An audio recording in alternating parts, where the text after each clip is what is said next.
Are you ready to get started, Jennifer? Hi, my loves, and welcome to Jennifer's Open Book, where we don't believe in filters. We have a special guest today. All of my guests are special, but we are going to be speaking with Rebecca Meadows today, and I am going to tell you a little bit more about her in just a second.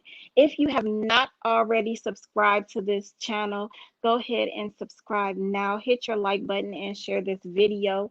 There is going to be something said that's going to help you or somebody that you love. It's something that you all need to hear. Also, leave comments. Let me know what you think of this video and go check out some of my other videos and let me know what you think. I don't have you guys pulled up right now, so I can't see your live comments. I'm sorry, you guys, but leave them after we're done with the video. So, that being said, I want to introduce you to Rebecca. Um, she she's better known as Becca, just Becca. Hi, everybody. Um, Becca is a entrepreneur. She's an author. She is a life coach, right? Yes. She is a life coach. She has a very inspirational YouTube channel. She covers so many topics, and I absolutely love it. And I was blessed with the privilege of being on her channel a couple of times, and I really enjoy myself over there. So, in honor of Meet the Blind Month, I wanted to introduce you all to some very successful blind people, and Becca is one of those people. Her company name is Blue Butterfly Industries, and I Um, absolutely love. I'm can, sorry. so you're getting that wrong. Do you It's mind if I just give them the information? yeah. Go ahead. Give them the Okay. information. So my company is called Blue Butterfly Enterprises. My website, Enterprises. I'm sorry. bluebutterflyenterprises.com. My YouTube channel is Becca's World. That's Beccas World. And I invite all of you to go check it out. If you like my videos, subscribe and share them with your friends. So I love the blue butterfly. I think that is, I just love the name. It sounds so pretty and girly. Can you tell us how you came up with that name for your company? Oh, so the name of my company, Blue Butterfly Enterprises, is quite significant.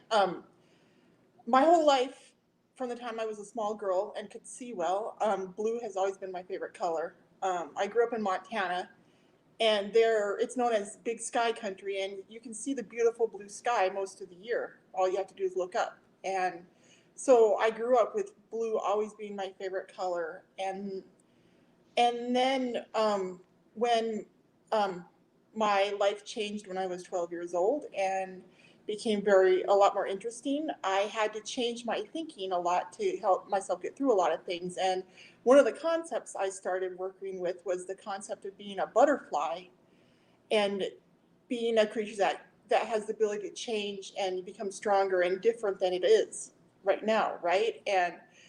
And so that's where the butterfly kind of came from. And then enterprises, I chose that word because it's a very broad term and it's an exciting term. And that is the way my thinking is these days, broad and exciting. And that's what I'm doing with my company, broad and exciting things. So that's where the name of my company comes from, Blue Butterfly Enterprises. And of course, Becca's World is my YouTube channel, and I invite all of you to check it out. So you mentioned that your life changed when you were 12 years old. Can you tell us a little bit about what happened? What changed your life?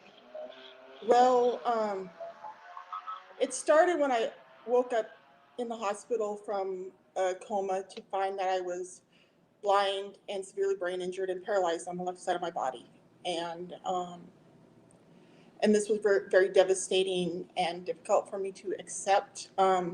The last thing I remembered before going to sleep was I was a straight A student. I had been playing basketball. I was a, I babysat for everybody in the community. I was known for being responsible and a leader in, not only in my family but in my class at school and in our community.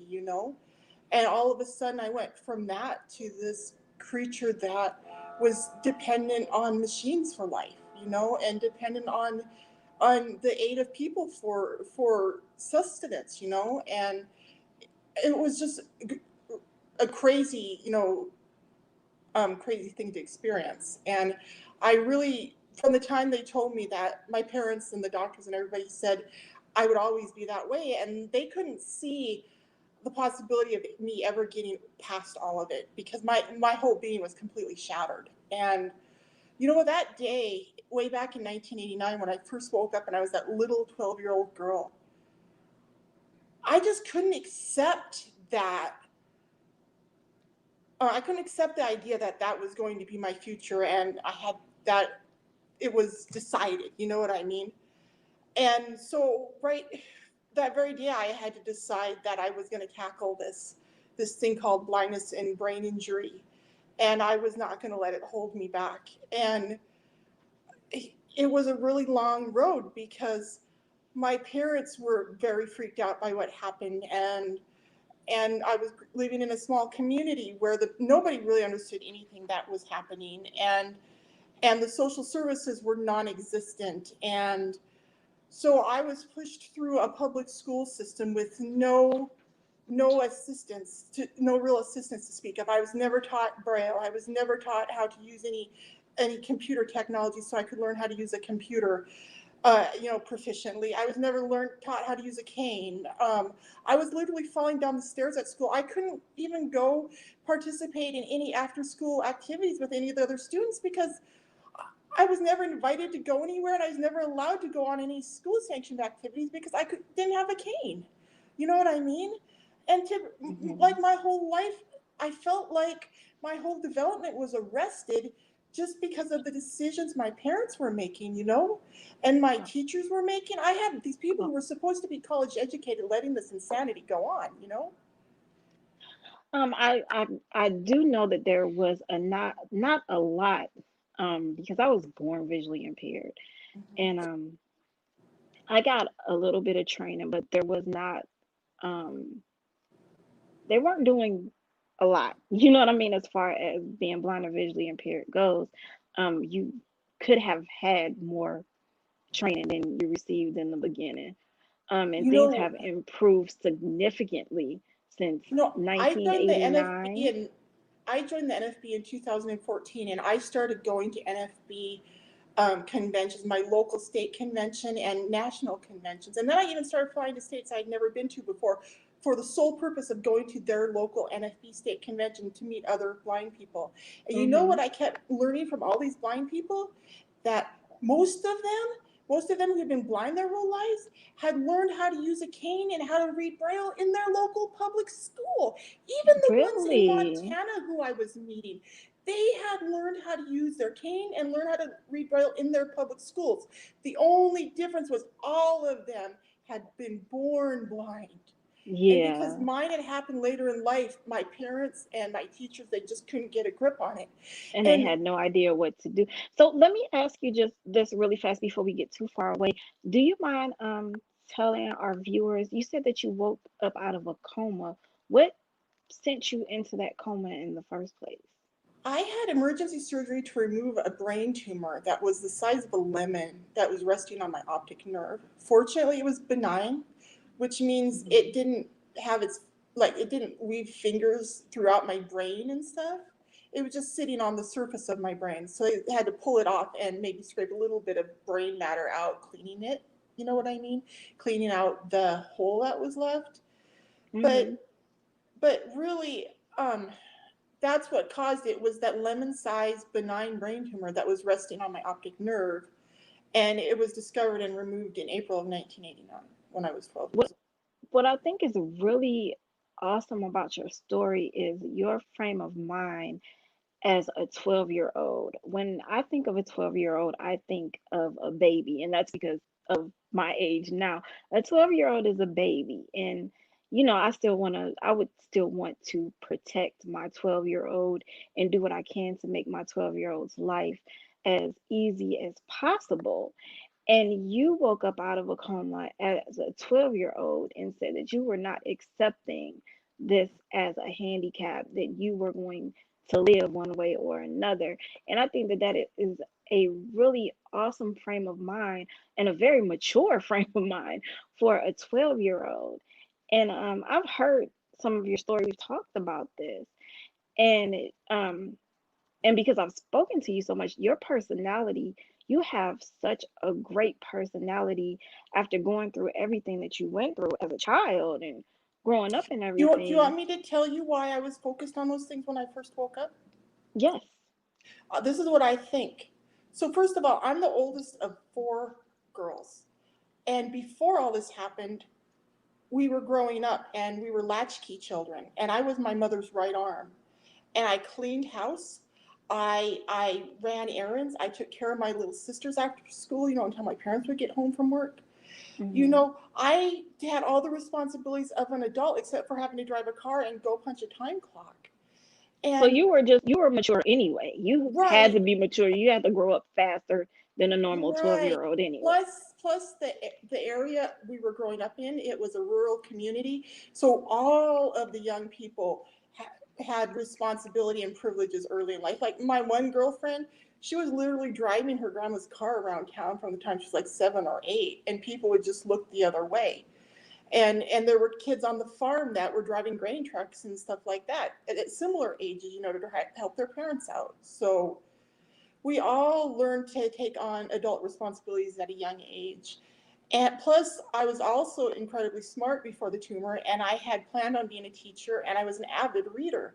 And so, there too, you look at that, I was incredibly intelligent, and my plan was to be a teacher.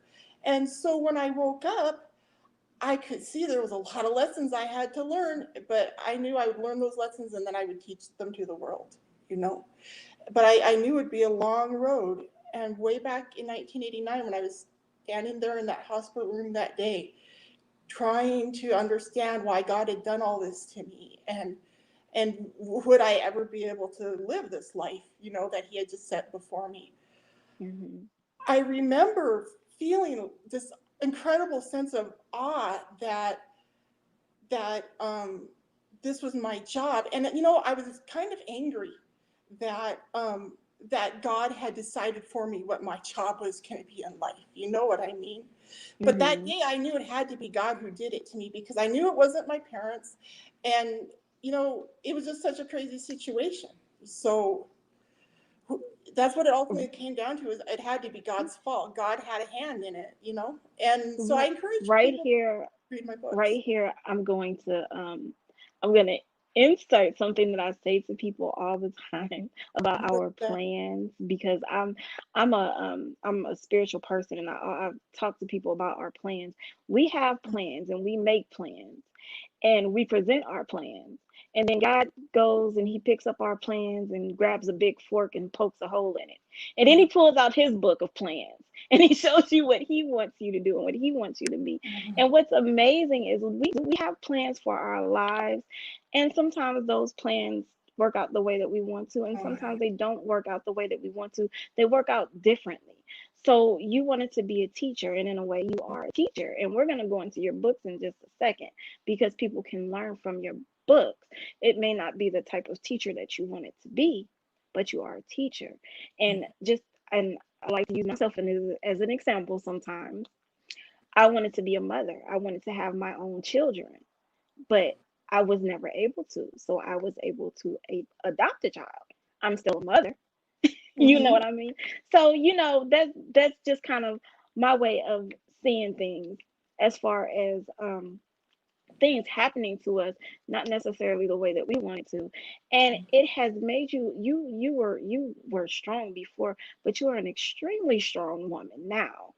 Oh, So Jennifer, that's y- that's why I wanted to talk about my second book, the book I just finished. I'm going to call it Changing My Perspective. And let me tell you, in the second book, I'm so excited to release this to the public because in this book, I give details about how I changed my thinking to empower myself to change my life.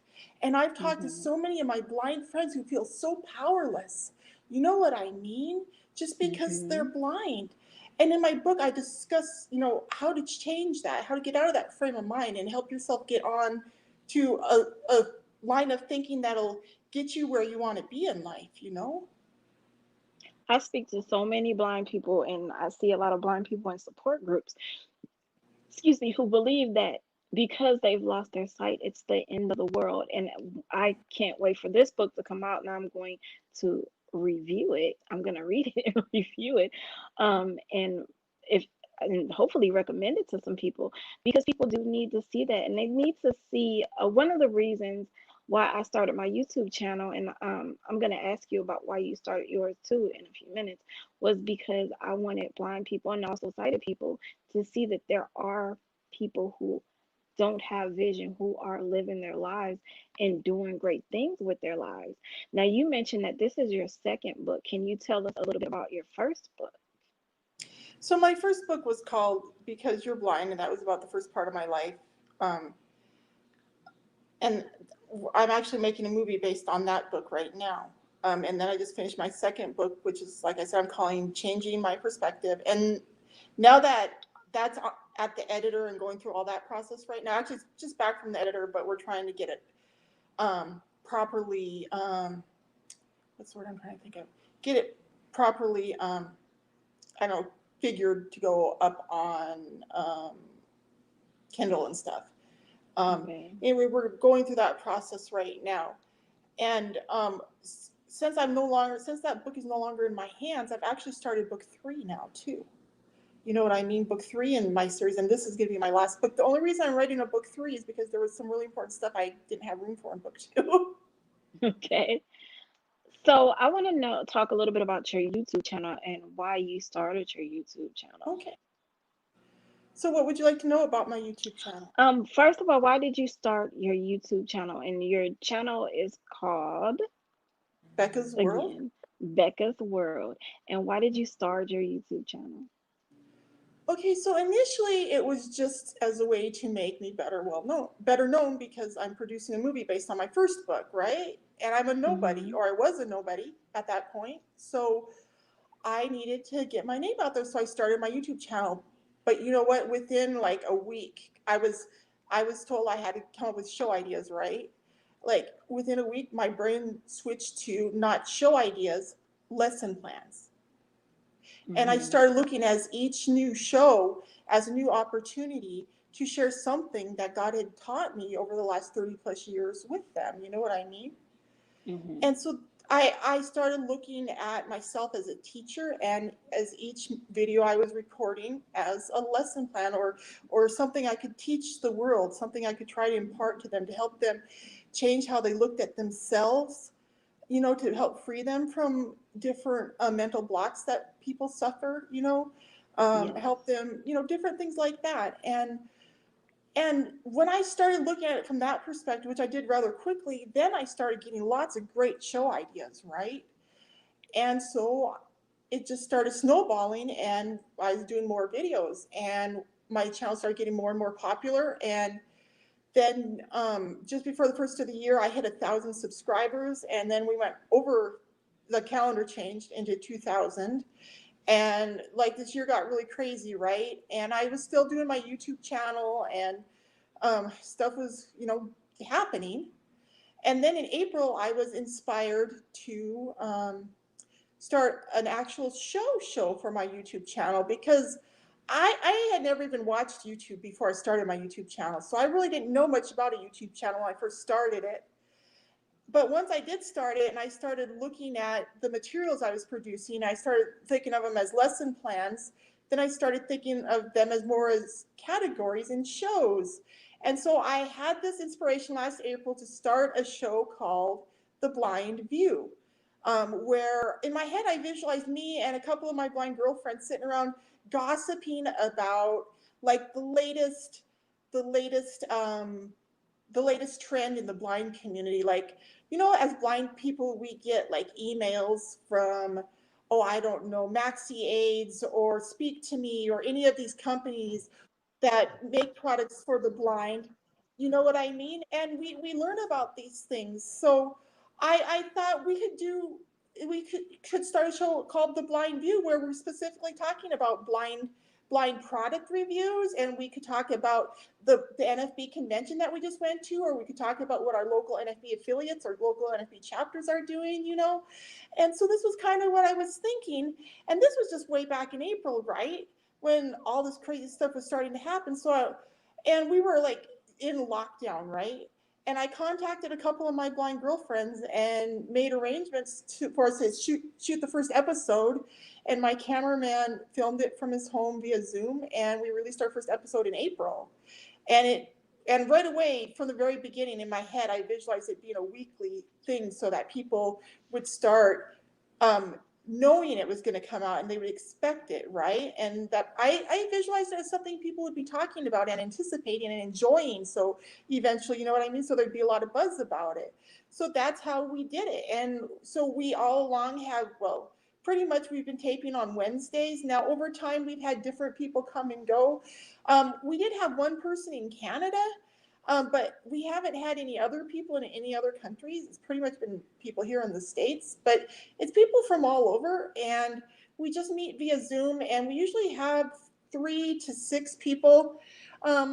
And everybody just picks their own topic. I usually pick the main topic, but then everybody has their own topic that they bring to the floor as well. And I find it keeps it really interesting.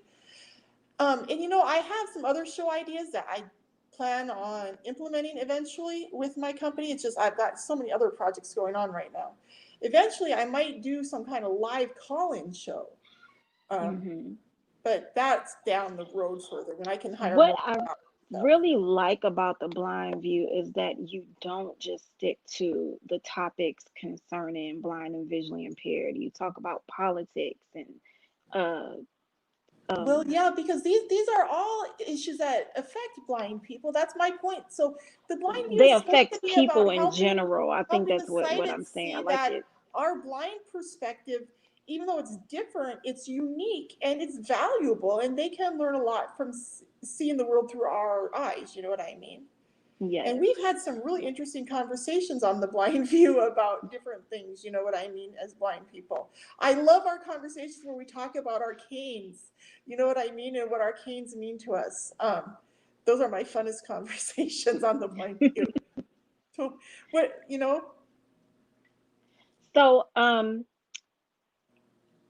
again, I can't wait for your book to come out. You already mhm, have one out and you're waiting for the other one to get yeah. formatted. And the one So that's now is called Because You're Blind, and it's available on Audible, hardcover, paperback, and ebook. So, that was going to be my next question. Where can we find your book that's out now? And I and they am, can, everybody yeah. knows I love Audible, so it's great that you know, I've actually recently someone posted about an author. I cannot remember her name, but she has RP and she was Mhm. doing a promotion for her book, but her book was not available on Audible. And I don't remember whether it was available on Kindle or not. But I think it's very important if you, especially if you're blind or visually impaired, Okay, to so can I address that? make sure that your book is formatted so that blind and visually impaired people can actually read your book. So Jennifer, can I address that for your Yes. viewers? Mhm. Okay, so I have been an avid reader my whole life. And so to me, when books are available to the public is very important, and the way they're made available too. And since I became blind, of course, the idea of books being made available in an accessible format at the same time they're made available to the general public is important to me. But let me tell you what I learned. My first book, when I got it published, when I finally got it published, I contacted, oh, sorry, let me try to mute this. I contacted NLS myself, um, and tried to, just a minute here, and tried to get them to record it for me, and they wouldn't do it. They refused. Mhm. So I had to go on for quite a while without my book in an accessible format. And then when I met Gino a year ago, he's the one who helped me figure out how to get it put up on Audible, but it's a very difficult process. And so you can't really hold it against these authors for not having their For books not readily having it. available on Audible. Hmm. Because, like, let me tell you, first thing you have to do is you have to get it printed. Like my second book that I just finished, I have to get it actually published first. And then you have to find a reader, right? You can't just, it's not like you just call Audible and your book to them and they do it. You have to get someone to record it for you. And I had to find someone who had already recorded for Audible, so she knew how to do the, like, the time spacing and stuff, because there's certain like requirements that Audible has for their, audio files and stuff. Hmm. And so like I had to have, like, fortunately my cameraman, he either had the knowledge or he was smart enough to do the research to learn how to do this process, and he helped me do it, but it was really difficult, Jennifer. And Okay. that's one thing that I'm going to be doing with my company ultimately. So I'm making a movie based on my first book right now, and if it's as popular as we're predicting it's going to be, I plan on using the proceeds from that to start another company where I'll be making movies based on other people's stories, but I can also have an arm of that company be a publishing division where I can help people get their stories published the right way and promoted the right way. You know what I mean? Because it's That hard as a blind person to figure it out. that's awesome. And I just learned something new. So I apologize for being critical. Well, I'm just sharing it with you I because just I learned always thought something the new. same thing. And as a blind author who went through the process, it was very difficult to get your books out there in an accessible format for the blind. Because, like I said, Okay. even NLS turned me down. I had to go to Audible and get it done. So let everyone, and I really appreciate you coming on and sharing your story and everything. I want you to let everyone know where they can find you. You can mention your YouTube channel and any So, social media my platforms that you're my on. YouTube channel is Becca's World. That's BECCAS World on YouTube. And then my website is bluebutterflyenterprises.com. And at the end of, or at the bottom of every page, there's links to all my social media, to my Twitter and my Facebook and my YouTube channel and my email. And oh, you can email me at info@bluebutterflyenterprises.com as well. But yeah, on the bottom of every single page on my YouTube channel, there's several ways you can contact me or follow my material. You are so inspirational. You have your stuff together, and I love it. Oh, I love girlfriend, it. You have your stuff together. girlfriend, it's only because of a lot of years of fighting and having perseverance and having faith in God and faith in myself. Plus, God brought me a really great person a year and a half ago when He brought my friend Gino into my life. I mean, I call him my friend. Initially, he was just my cameraman, but he's become so much more. You know what I mean? Yeah. I So that's like I said, that's really awesome. And I'm glad that you pointed out that it took years because some people like myself sometimes we want it right then. Like we want to just be successful just like that. oh, And it takes a while. You have to work your way up to it. You have to work your way up to it. that's one of the important things I talk about in my second book is God's timing, right? Hmm. People don't realize that in order to overcome big things in your life, sometimes it takes a long time. And sometimes it takes falling down and getting back up. Sometimes it takes getting kicked in the teeth and knowing how to fight back. You know what I mean? Yes, yes. So, So again, I really appreciate you taking time out of your busy schedule to join me here. This is probably, yes, baby, you can have it. I'm sorry. You know, every interview I tell you guys are gonna get a little Alexa. So you guys make sure when you leave comments, say hi to Alexa.